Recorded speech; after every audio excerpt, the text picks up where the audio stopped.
Good evening. I appreciate you, all of you coming. We're still in the early stages of an officer-involved shooting. I'm going to try to give you a little bit of what I can at this point, but we still have a lot of interviews to do, a lot of forensics evidence to process and recover, and then I need to make sure of the welfare of our officers. I'm not going to be releasing any names right now because I have not talked to other individuals that I need to notify. So I'm just going to try to give you a little bit of history, and I'll take a few questions, but I just ask to remember that we are still in the early stages for this investigation. About 8:15, officers were responding to the 100 block of Nantucket. It's an apartment complex not too far from City Center, very quiet neighborhood. Officers were responding to address an individual who had called abusing the 911 system. He had called multiple times. He started calling around 2:30 this afternoon, and he called multiple times, talking about situations in Fairfax, and officers had been there earlier and then had responded again. This time they were going to charge him with abusing the 911 system and tying up the 911 lines. Upon arrival, they knocked on the door. The individual answered the door. He was in an agitated state. They asked him to step outside, and he refused. There was a short conversation. They asked him a second time, and he refused. He then darted back into, and that's the best way I could describe it. He didn't step back and close the door. He darted, ran, if you will, back inside the apartment and attempted to slam the door on the officers. The officers entered, and they started to take control of the suspect. There was a short struggle. It started out with 2, then 3, and eventually 4 officers in an apartment. We're sort of in a, if you can picture an apartment, we're sort of in the living room area, I guess, small quarters. They were able to kind of go to the floor, to the ground. There was, like I said, a short tussle. There's a couple holes in the wall. The individual refused to be handcuffed. A female officer was inside. You can see in the video, she's patting him on his back, trying to calm him down, reassuring him, just like we would do in our CISM training, de-escalation, telling him, she visibly see her patting him on the back, calm down, calm down, calm down. He's screaming out. There's some things that I can't tell. I just looked at the video, and there's a couple different versions we got to look at, but she's trying to calm him down. They asked him multiple times to put his hands behind his back, that he is being charged and being placed under arrest. They're telling him that multiple times. So if you can picture it, you sort of have one officer holding one arm and another officer holding the other, but the individual, the best I can explain it, is kind of clenched with arms drawn in. And we're in close proximity, and they're unable to wedge him through to handcuff him behind his back. They again repeated. One officer pulls out his taser and tells him that if you don't stop resisting, you will be tased. And one of the reasons we use the taser is to de-escalate. If the struggle continues to go on, other options would be our ASP or OC spray. But again, you're in close quarters. The issues of individuals getting struck or OC sprayed in the officers causes some difficulty. So eventually, he does not stop. He does not do as the officers ask and tell him multiple times to put his hands behind his back. He is tased. He grabs that taser, and at the point, it's pretty clear to me that we have 2, probably 3 officers that are tased. You can hear, there's 3 distinct different voices that you can hear the officers scream out as they're tased. And now the struggle is on. There is a fight on. There is one of the officers draws their firearm, fires that firearm that strikes the suspect. He goes down.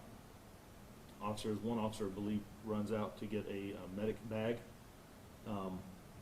They lift up his shirt and begin performing CPR and are trying to recover life-saving practices or techniques.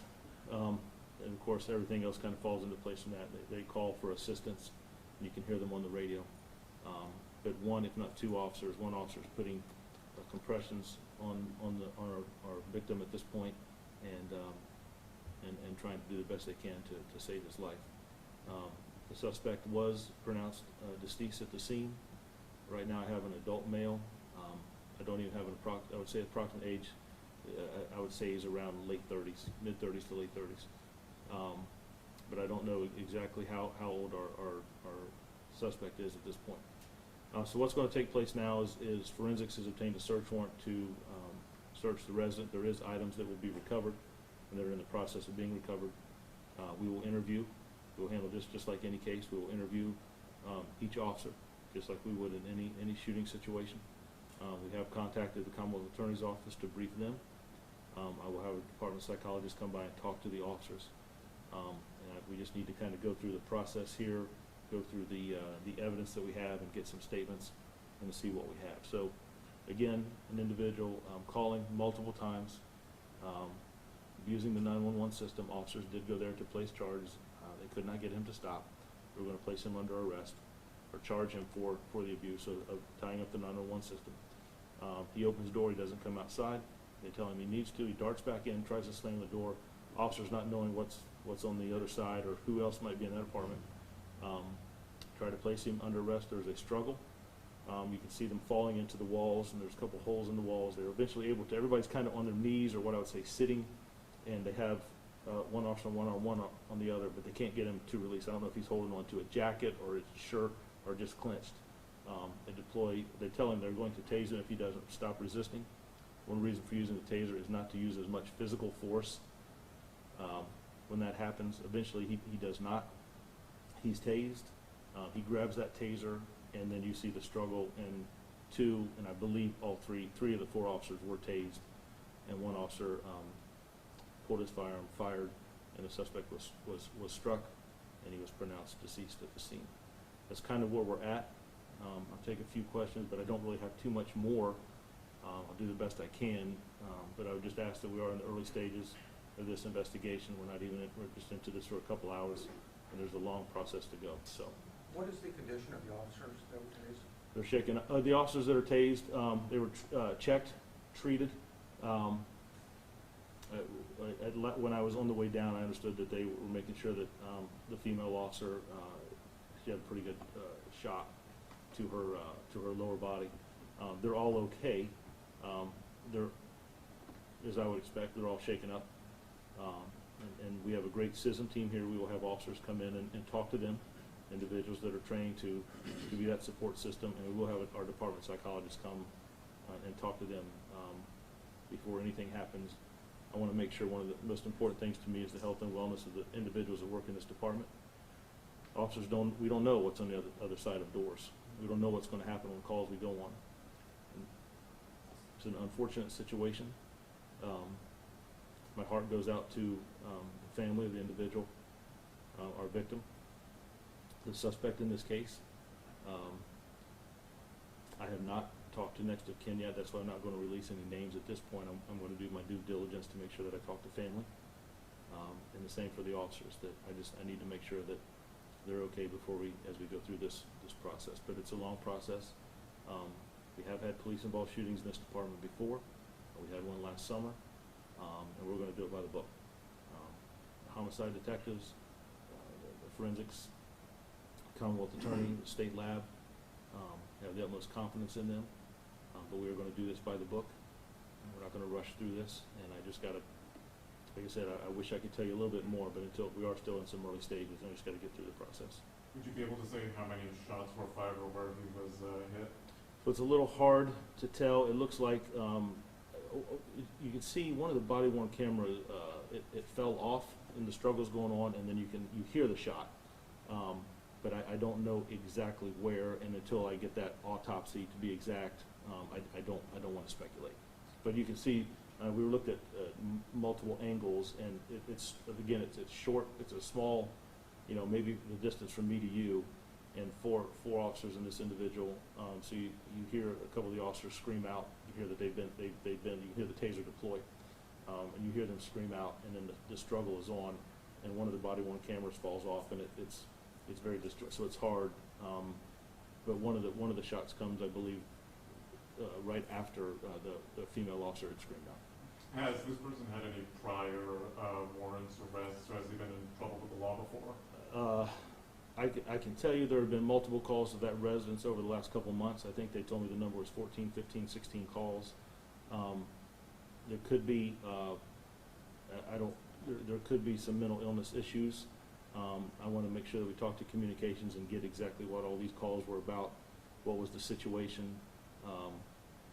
But we just need to do some more investigation before we go too far down the road. I don't want to say something and look, you guys have been doing this as long as I have, that, you know, things change and what evidence is recovered. I just wanted to try to get out as much from what we saw in the footage.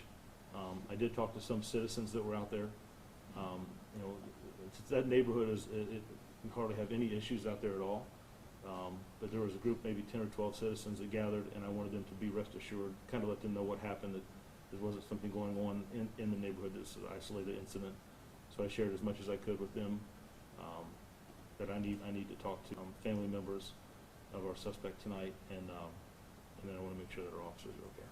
So the suspect he powered through the taser and then grabbed it? Yes, yes, and that's one of the concerns I have too, is when that taser goes off, whether he was able to, out of reaction, grabbed it, or, but there was a struggle over that taser, and 3 officers were tased. 2 for sure, I'm pretty sure a third one was, because I hear 3 distinct voices. Turn it off, I've been hit, a scream out, so at least 3, and so there was a struggle over that taser, and I was able to get control of it. Is there anyone else in custody at this time? No, there's no one else that we're looking for, there's no other. This was a single person? Yes, sir. Yes, sir. Is it standard policy, or is it a case by case? Obviously, some of the officers had cameras on them. Is that video at some point released, or is that taken case by case? What is the policy on So usually it is case by case. Like I said, that? I know it's early. yeah, it is early. Yes. There are all 4 officers. We have a very good body-worn camera policy and system here. But I will certainly be talking with Howard Glenn, the Commonwealth Attorney, to talk about this situation, to make sure that we can understand what's going on, and have those videos in sequence. You know, there's the 4 different officers, so 4 different angles that we'll want to review and look at. But I'll be having that conversation with Mr. Glenn, and we'll make that determination. So to be clear, there were one suspect, 4 officers that were involved in the 3 originally, and then confrontation. 3 originally, and then a fourth that shows up. And 3, to be clear, 3 of those officers were tased? It appears at least 3, yes. 3 of the 4, at least 3 of the 4? Yes.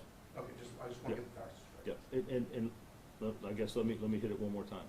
I know for certain that 2 were. It sounds to me that a 3rd was. So to say exactly all 3 were, I know that 2 were, but I do believe that all 3 of the 4 were tased. You know when we'll know more at all? No, I wish I could tell you. I mean, like I said, there's 4 officers up there that we're going to talk to.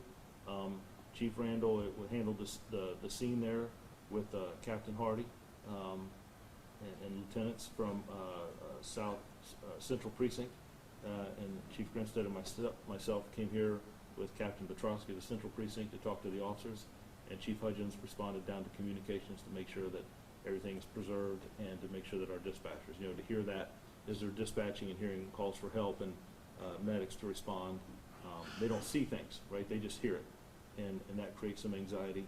So I wanted to make sure that we had that covered. So we tried to cover each angle. We did send out a short message to our officers to let them know. There are officers that are working in other parts of the city that the officers are okay. But other than that, at this point, I will go back up. I'll talk to the forensic technicians, what kind of evidence has been recovered, and I'll talk with the Commonwealth Attorney if he hasn't been contacted or if he's not been reached already, and we'll sort of go from there. And Internal Affairs also responded to the scene, and they were with us while we were processing. Okay? Do you guys think drugs or alcohol were involved? I think we're way too early to go into that. All right, so I'm going to cut it here, guys. I'm going to go up and check on the officers. I need to talk to them a little bit, okay? So thank you for your patience. I'm sorry to hold you up, but I needed to touch base a little bit.